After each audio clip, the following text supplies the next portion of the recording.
सत श्री अकाल। मैं आपका डेयरी फार्मर दोस्त हरप्रीत सिंह हाजिर हूं एक नई वीडियो और सही जानकारी के साथ।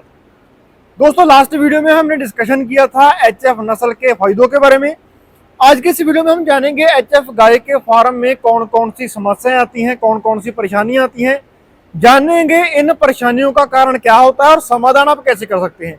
चैनल पर पहली बार है तो सब्सक्राइब जरूर कर लें। अगर आप हमारा 15 दिनों का online dairy farming training course लेना चाहते हैं तो नीचे दिए गए व्हाट्सएप नंबर पर मैसेज करके आप ट्रेनिंग ज्वाइन करने के आगे के डिटेल जान सकते हैं। इसके साथ हम आज की इस वीडियो को शुरू कर लेते हैं। पशुपालक भाइयों, हम 7.5 साल से एचएफ नस्ल के ऊपर काम कर रहे हैं और मेरे अनुभव के अनुसार एचएफ नस्ल की सबसे पहली और कॉमन समस्या है रिपीटिंग की।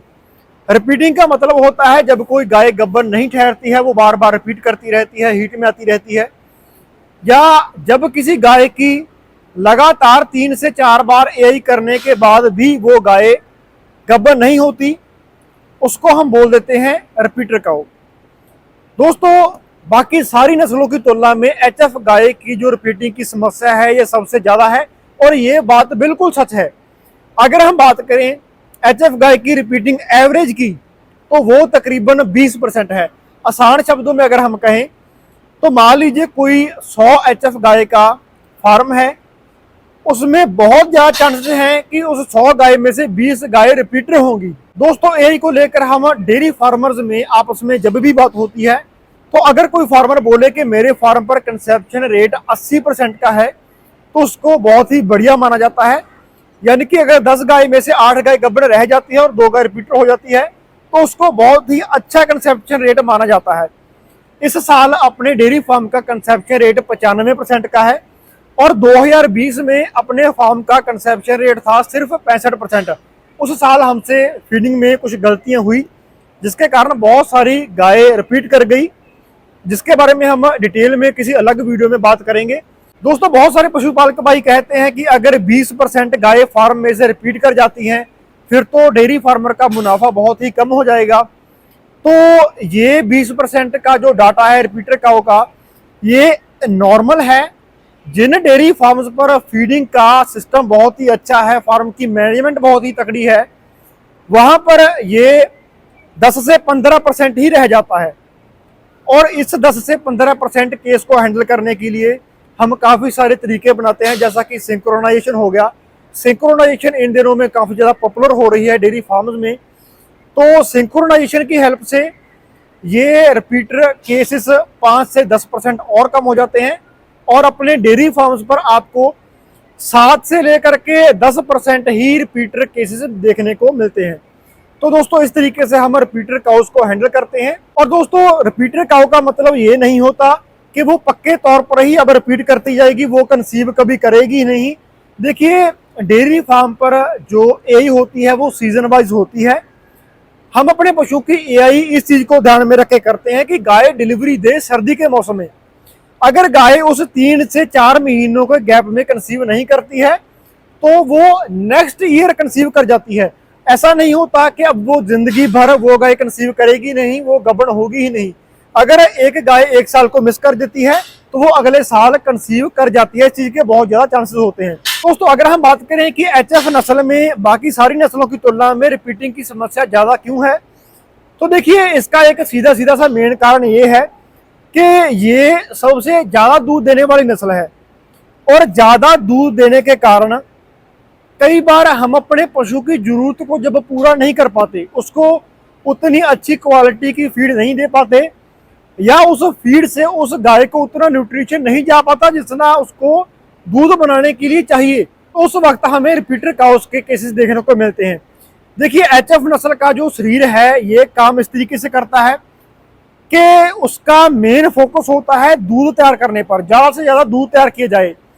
जब उसको उतना न्यूट्रिशन फीड से नहीं मिल पाता जितना उसको चाहिए दूध बनाने के लिए, तो वो अपने शरीर के तत्वों को यूज करती है, अपनी हड्डियों से कैल्शियम निकाल के अपने बॉडी वेट को कम करके वो ज्यादा दूध का प्रोडक्शन हमें देती है, जिसका सीधा सीधा मेन असर पड़ता है उसकी रिप्रोडक्टिव हेल्थ के ऊपर। तो इसके कारण भी दोस्तों हमें काफी सारे केसेस देखने को मिलते हैं, जैसा कि गाय का हीट में ना आना या साइलेंट हीट निकालना, या कई बार पशु का जो हीट का साइकिल है वो इरेगुलर हो जाता है। हमारी गाय हर 4-5 दिन के बाद हीट में आती है, उसकी ओवरी में सिस्ट हो जाती है, सिस्टिका केस जिसे हम बोलते हैं, या हमारी गाय रिपीट करती है, हम उसकी लगातार यही करते जाते हैं, वो रिपीट करती जाती है, कंसीव नहीं करती, तो उसका मेन कारण डाइट से ही जुड़ा हुआ होता है। तो अपने डेयरी फार्म पर रिपीटेड काउस के केसेस को बिल्कुल कम करने के लिए आपको ज़्यादा से ज़्यादा डाइट के ऊपर फोकस करना होता है। दोस्तों, रिपीटेड काउस के ऊपर हम काफ़ी सारी वीडियोस कर चुके हैं कि इसका समाधान कैसे करें, आप वो वीडियो चेकआउट कर सकते हैं। इसके अलावा एचएफ नस्ल में दूसरी बड़ी समस्या आती है मस्टाइटिस की। दोस्तों, एचएफ नस्ल में अडर से रिलेटेड काफ़ी सारी समस्याएं देखी जाती हैं, जिसमें से मस्टाइटिस सबसे ज़्यादा होती है। अब दोस्तों, मस्टाइटिस के भी काफ़ी सारे कारण हो सकते हैं। इसका मेन कारण भी डाइट से ही रिलेटेड है। देखिए, जब हमारी गाय ज़्यादा दूध देती है तो उसकी फीड में हमें ज़्यादा अनाज ऐड करना पड़ता है ताकि हमारी गाय को एनर्जी ज़्यादा से ज़्यादा मिल सके। ज़्यादा अनाज ऐड करने पर उसके पेट का जो पीएच है वो अब नॉर्मल हो जाता है, हमारी गाय को एसिडोसिस हो जाता है, जिसके कारण हमें मस्टाइटिस का केस देखने को मिलता है। दोस्तों, इसके अलावा अगर आपके फार्म की मैनेजमेंट ठीक नहीं है, या कह सकते हैं कि पशुओं के बैठने की जगह गंदी है, तो वहाँ पर अगर बैक्टीरिया होता है मस्टाइटिस का, तो वो अपने पशु के थनों में एंटर कर जाता है, तो उसके कारण हमें मस्टाइटिस के केस देखने को मिलते हैं। अगर आप अपने पशुओं को कोई डाइट ऐसी दे रहे हैं जिसमें एफ्लाटॉक्सिन की मात्रा ज़्यादा है, चाहे वो फीड में हो सकती है या वो साइलेज में हो सकती है। काफ़ी सारे फार्मर्स क्या करते हैं कि जब अपने पशु की मिल्किंग करते हैं तो डिपर का इस्तेमाल नहीं करते। दोस्तों, मिल्किंग के बाद अपने पशुओं के थनों का जो सुराख होता है वो तकरीबन आधे घंटे तक खुला रहता है। जब हमारी गाय कच्ची जगह में जाकर के बैठती है तो बैक्टीरिया अपने पशुओं के थनों में लग जाता है और उससे पशुओं में मस्टाइटिस हो जाता है। दोस्तों, समाधान इस चीज़ का यही है कि आप अपने पशुओं को फ्रेश फीड डालें। कई बार क्या होता है कि जब भी हम फीड तैयार करने के लिए जाते हैं तो या तो रॉ मटेरियल बड़ी बुरी हालत का होता है, या फीड को बने हुए काफ़ी ज़्यादा समय हो चुका होता है, जिसके कारण उसमें एफ्लाटॉक्सिन पैदा हो जाता है। तो मेक श्योर करें कि अच्छी क्वालिटी की फ्रेश फीड का इस्तेमाल करें। खास करके दोस्तों, बरसात के मौसम में हर तरीके की फंगस बड़ी ही तेज़ी से फैलती है, तो उस वक्त आप इन सब चीज़ों का खास ख्याल रखें। अपने पशुओं की पानी पीने की खेल और खुरलियों की लगातार सफाई करते रहें। इससे आपका पशु फंगस से बचेगा और आपको मस्टाइटिस के केसेस बहुत ही कम देखने को मिलेंगे। अगर फिर भी आपके पशुओं को मस्टाइटिस आ जाती है तो आप उसको इंजेक्शंस की मदद से जल्दी ट्रीटमेंट दें। 3 दिनों तक हम अपने पशुओं को एंटासेफ या मैग्लोडाइन एवल जैसे इंजेक्शंस देते हैं ताकि अपना पशु जल्दी से जल्दी रिकवर कर जाए और उसका जो अडर है उसके थन डैमेज ना हो। इसके अलावा पशुपालक भाइयों, एचएफ गाय के फार्म में तीसरी बड़ी समस्या देखी जाती है बीमारियों से रिलेटेड। दोस्तों, ये भी बात बिल्कुल सच है कि एचएफ गाय के फार्म में बाकी सारी नस्लों की तुलना में बीमारियां सबसे ज़्यादा आती हैं। इसका कारण क्या होता है कि एचएफ नस्ल सबसे ज़्यादा सेंसिटिव होती है।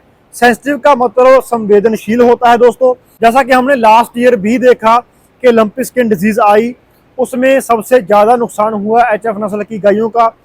तो इसके अलावा भी काफ़ी सारी और बीमारियां हैं, जैसे कि एफएमडी हो गई या ब्रूसोलोसिस हो गई।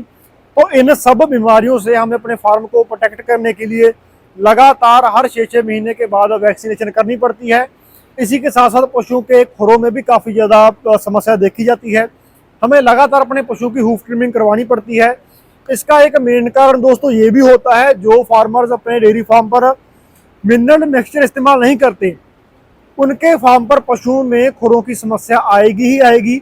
पशुओं में लेमनेस की जो समस्या है वो एचएफ नस्ल में सबसे ज़्यादा देखी जाती है, क्योंकि इनमें ज़्यादा दूध देने की वजह से मिनरल्स की डेफिशिएंसी बढ़ जाती है। तो आप मेक श्योर करें कि हाई क्वालिटी का मिनरल मिक्सचर अपने पशु को जरूर दें। इसी के साथ साथ दोस्तों, अपने पशु गर्मी और सर्दी से बचा के रखें। एचएफ नस्ल एक ऐसी नस्ल है जिसको अगर ज़्यादा गर्मी होती है तो भी दिक्कत है, अगर इसको ज़्यादा सर्दी लग जाती है तो भी दिक्कत है।